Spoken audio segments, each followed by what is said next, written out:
Hello, everybody. Good day to you all. Today, I am talking about Ghostbuster: Frozen Empire, the movie directed by Gil Kinnan, actor starring in it. Or you got Paul Rudd, Carrie Coon, Finn Wolfhard, McKenna Grace. Then you also have Ernie Hudson, Dan Aykroyd, Bill Murray, and Annie Potts, and also Camille Young, Johnny, and Patton Oswalt. Many others to the cast here. In the movie here, you had this entity, this ghost-like, godlike being who pretty much wanted to get revenge. Revenge on the people who put him in, who locked him up in a cage in the first place. Get revenge on the whole entire world and put the whole entire world into a whole block of ice. Just freeze everything.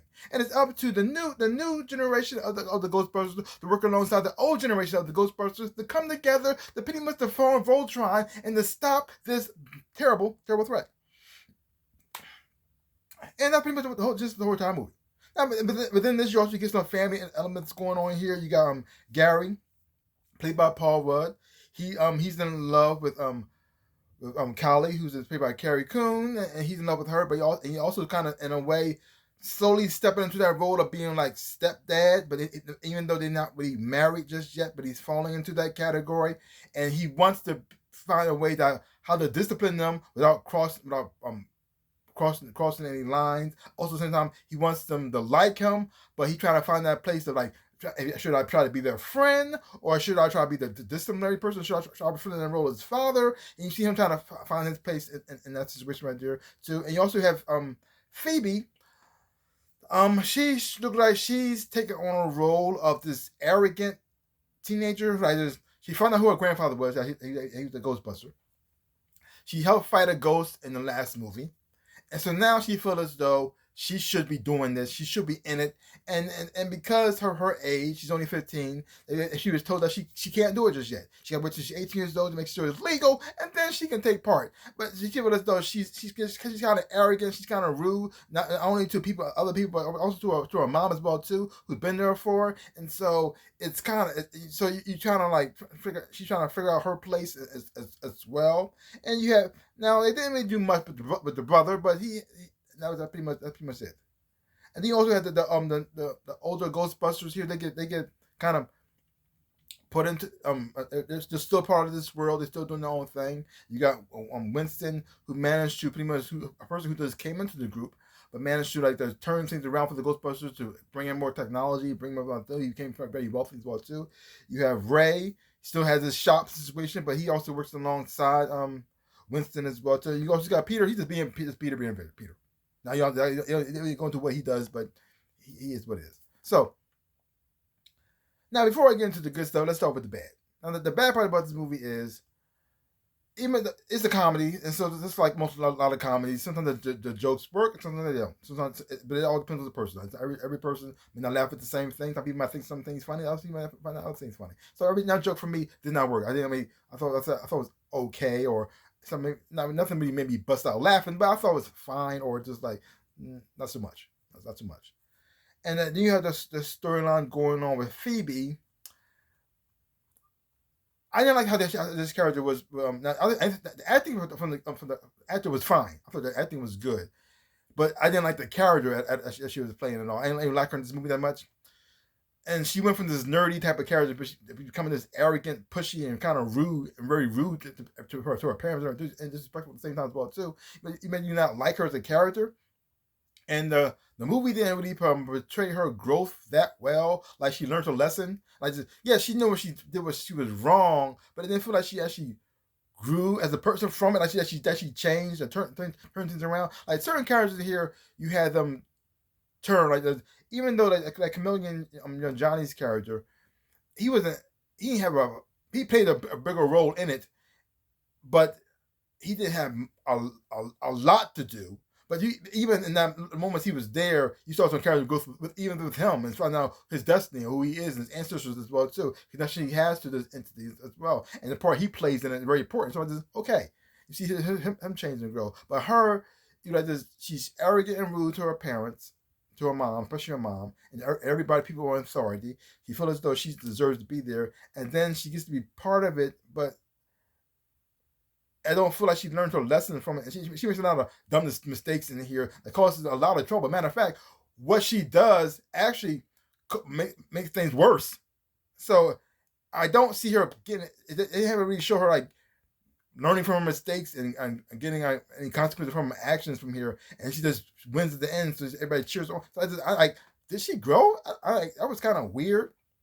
Also, relationship she had with there's a ghost in here who she becomes friends with, sort of, maybe. And I don't know if she was trying to be, if they're trying to make them friends or they're trying to make them a couple, or it was very weird because the one girl, she was clearly dead. They couldn't be with together even if they wanted to be. She's going to move on, but the way they were setting it up, I feel like they're trying to make her like it's going to be like her girlfriend, but at the same time they wasn't so sure they want to go that direction either. So they thought about going that direction, making them a couple. Then they said, no, that's kind of weird. And so now you got this weird friendship, girlfriend situation. There was a moment in here, I thought they were actually going to kiss. When they were setting it up, I said, what's happening here? Like, what are we doing with this? And they didn't know what to do with it either. So it was kind of like vague. Yeah. So like her character growth was vague, and the relationship thing was kind of vague. Also, you had Finn Wolfhard's character, Trevor. They didn't really play much of a role in here. They didn't really do much. It looked like they didn't have much to do with him. They didn't know what to do with him at all. So he was there. He had a moment, some kind of thing going on with Slimer, but that was pretty much it.